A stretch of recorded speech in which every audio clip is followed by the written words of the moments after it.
Good morning to a brand new day. Time to learn and games to play. Learning things is so much fun. Learning is good for everyone.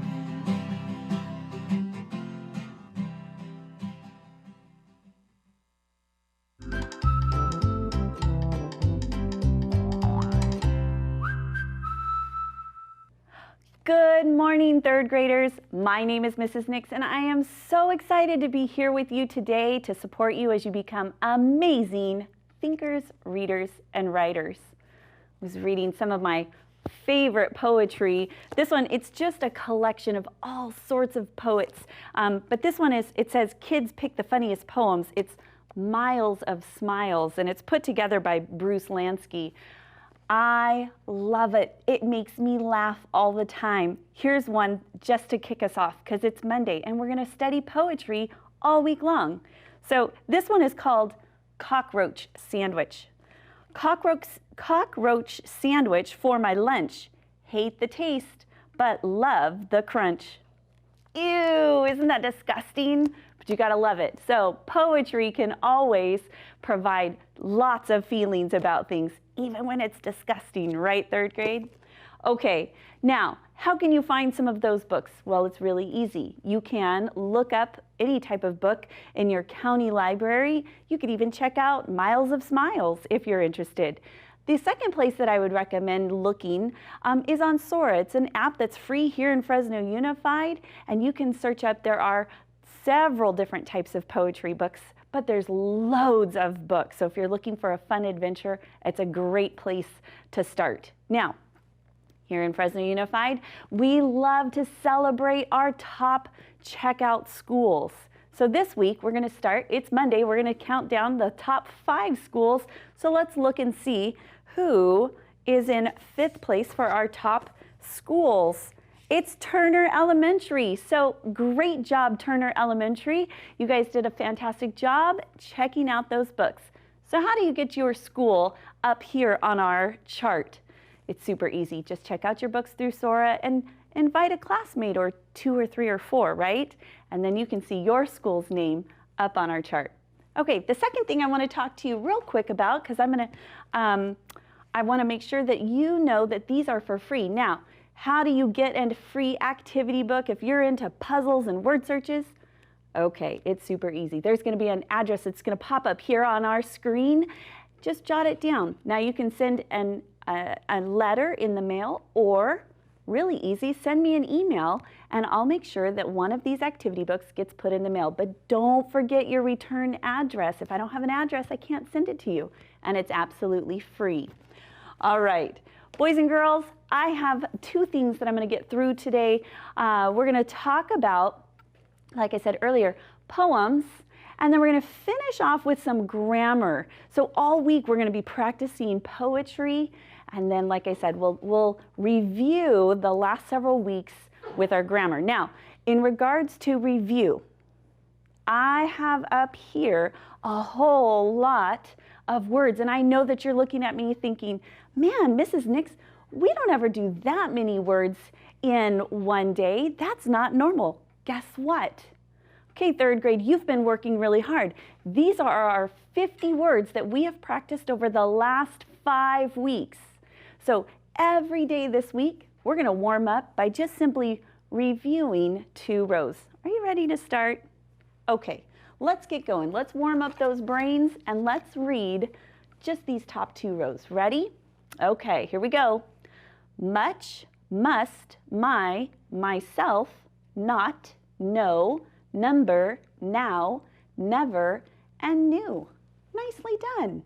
Okay, we've warmed up those brains. Let's dig in and let's start talking about some poetry. As we're thinking about it, we need to think about what are some features in a poem. So let's talk about it. Number 1, it's going to express some feelings or some ideas. Now, thinking about feelings, think of all the different types of feelings. You can have happy feelings and silly feelings and sad feelings and lonely feelings. There's lots and lots of feelings.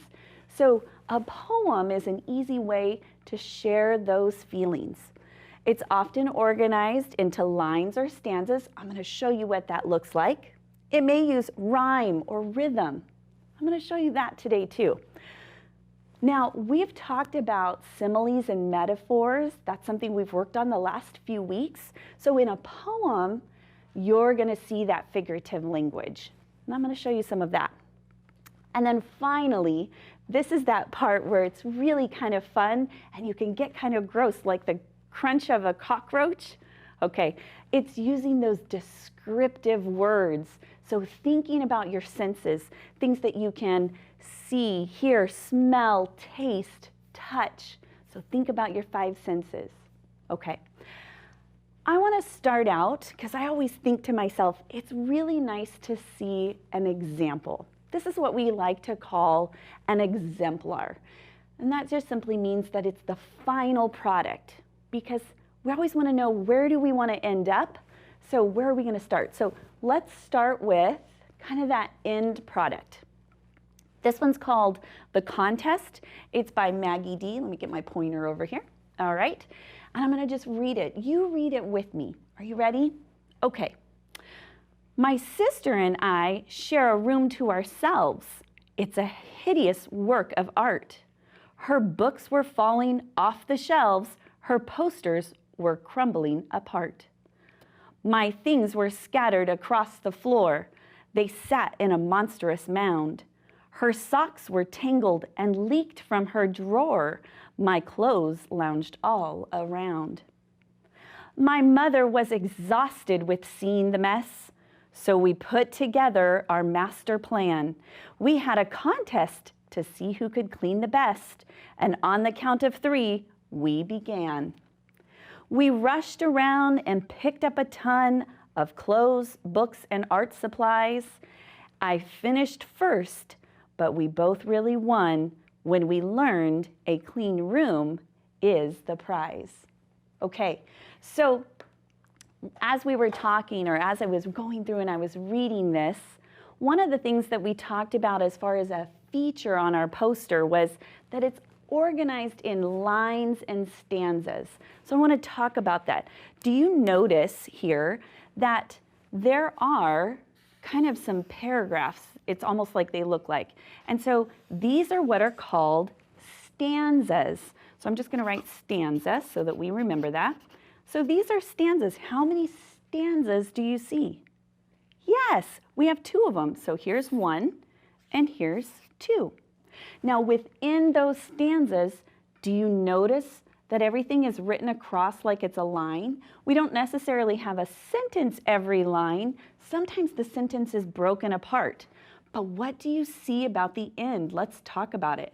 So we have the word ourselves and shelves, and they rhyme. Do you see it? And then I'm going to grab another color so we can see it in this. We've got art at the end and apart, and they rhyme. And then I'm going to get 2 more colors. We have floor and drawer that rhyme, and we have mound and around that rhyme. So what we could say with this is we could say we have an A, B, and then a C, D, C, D pattern. Okay, so that's going to be kind of our rhyme and our rhythm as we're going through.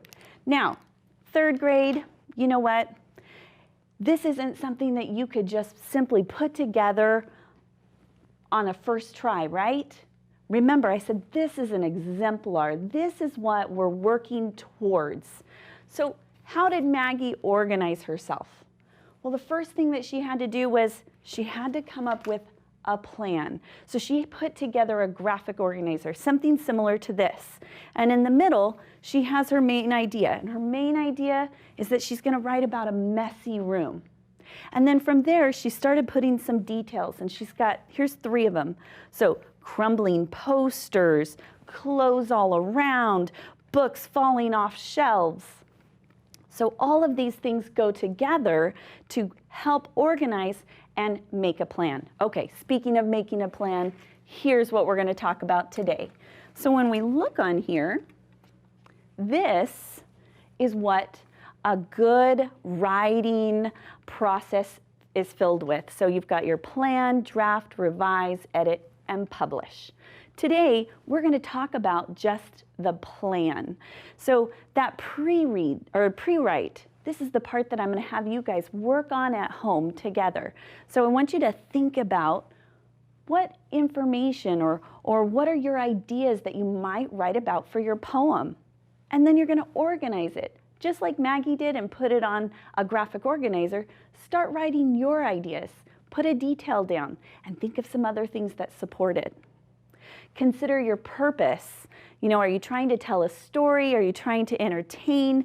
Or maybe you want to express an idea, an emotion, or a feeling. And then, who's your audience? Who are you writing this for? And how do you want them to feel? Do you want it to be silly?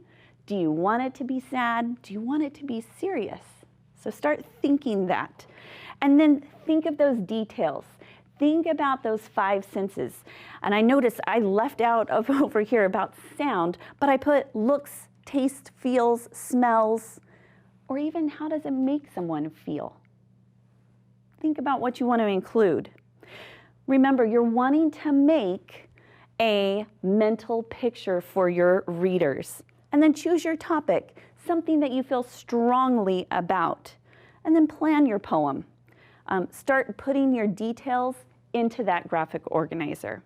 So tonight, that's what I would love to see that you start to do, is gather those ideas and start putting them together.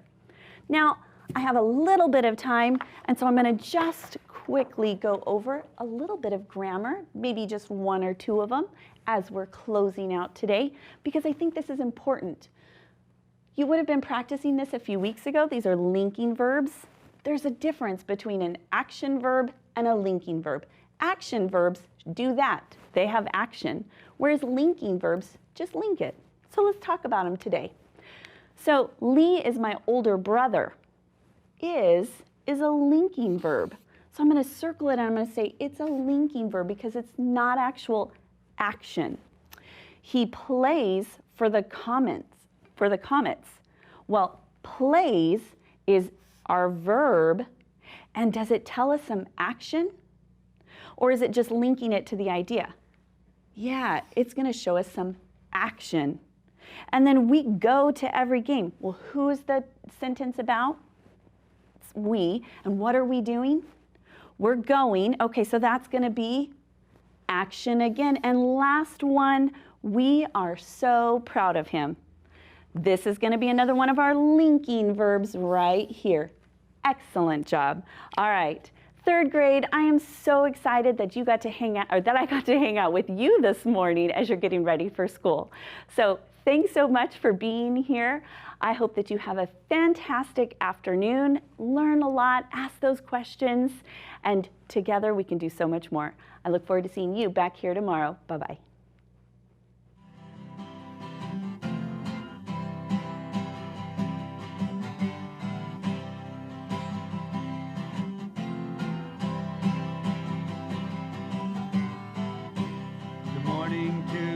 A brand new day, time to learn and games to play. Learning things is so much fun. Learning is good for everyone.